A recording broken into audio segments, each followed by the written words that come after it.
Oh my gosh, it's been so long since I've done this. Hello world and all who inhabit it. I should probably tell you who I am. I'm Lexi. Welcome to my channel, or welcome back to my channel. It's been a while. Today we're gonna be doing the mid-year book freakout tag. Let's get right into it. The first category is your favorite book so far of 2024, and that is easily The House in the Cerulean Sea by TJ Klune. This book, let me tell you, stabbed me in the heart, twisted the knife, pulled it out, kissed it, and then put it back. The next category is best sequel so far this year, and that would be Vow of Thieves. I read Dance of Thieves for book club and Vow of Thieves the next month for book club, and Dance of Thieves was 4.5 stars. I loved it. And then Vow of Thieves was 5 stars immediately. I read this in 2 days. The romance. The third category is new releases you're looking forward to in the second half of the year.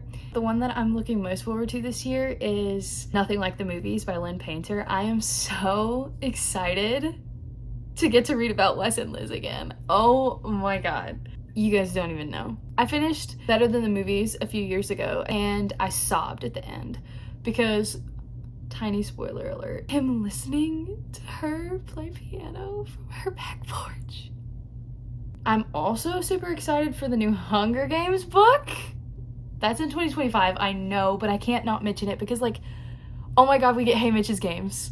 I can't even tell you how excited that makes me. I literally screamed to my mom when I found out. And she's so excited too, because I know I've mentioned this on my channel before, but she's an insane psychopath, because when Mockingjay Part 1 came out in theaters, it ended on a cliffhanger, and she wanted to know what happened, but the next movie wasn't coming out for another year, so she bought Mockingjay and only read Mockingjay without reading the first two. That woman is insane.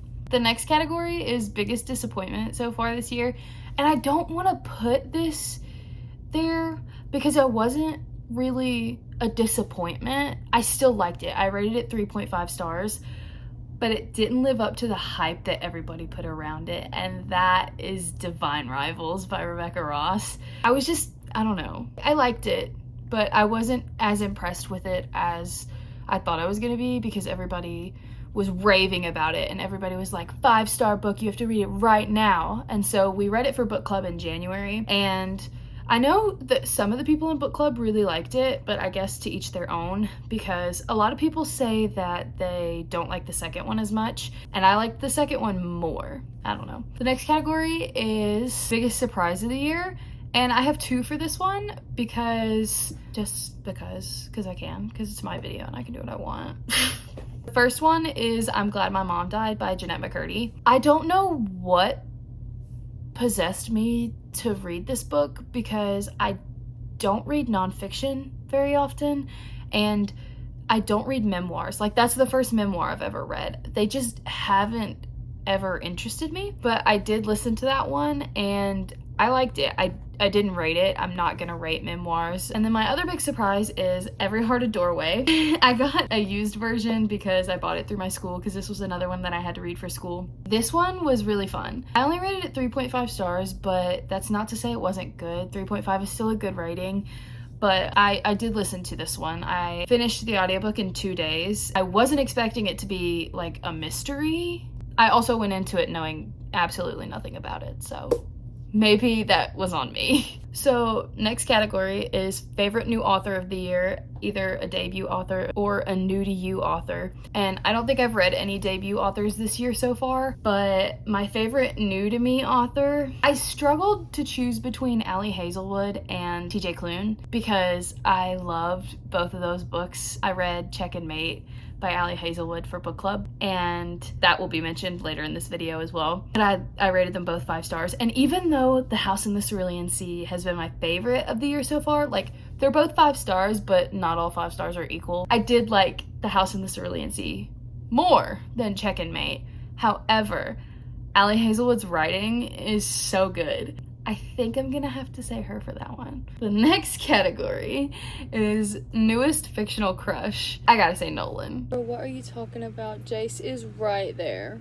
Nolan, oh, the man that you are. Newest favorite character. I have a lot of favorite characters from the books that I've read so far this year, but I think I'm gonna choose, it's hard to choose because I really liked Cassie in Dance of Thieves and Vow of Thieves. But Arthur, his humor is so dry and he's so funny, but I think I'm gonna say Arthur for this one. The next category is book that made you cry, and yet again we have House in the Cerulean Sea.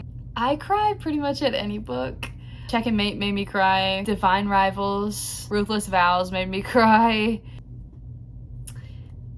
You know, I might have cried with every book I've read so far this year. Anyway, this one made me cry the hardest. The next one is the most beautiful book that you've bought this year, and this year I've been on a book buying ban. I have been doing pretty good. I think I've only bought like 4 or 5 books this year.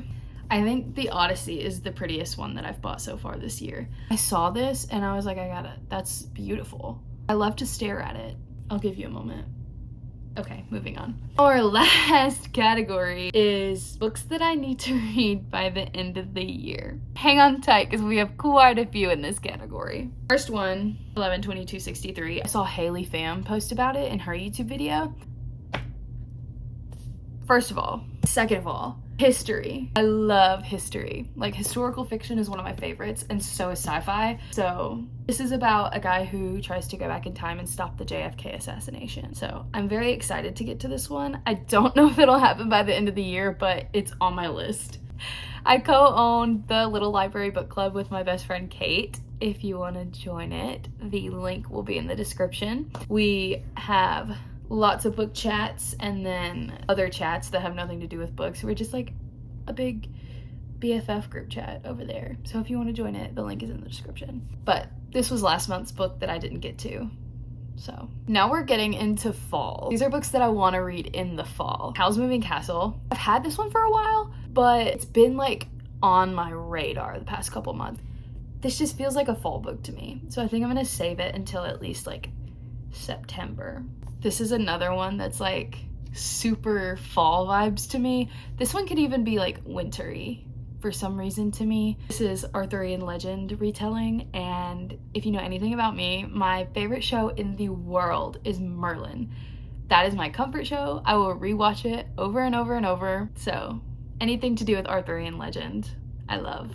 So I want to get to this one this year.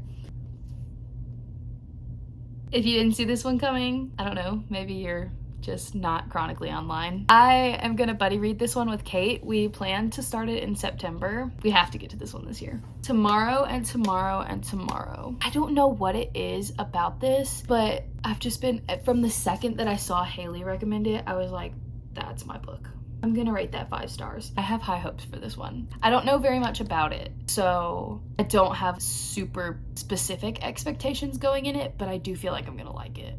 Last of the get to them that, what? The last one on my I have to finish this year is Mistborn by Brandon Sanderson. When I first got this book, I had no idea who Brandon Sanderson was, and I had never heard of Mistborn in my life.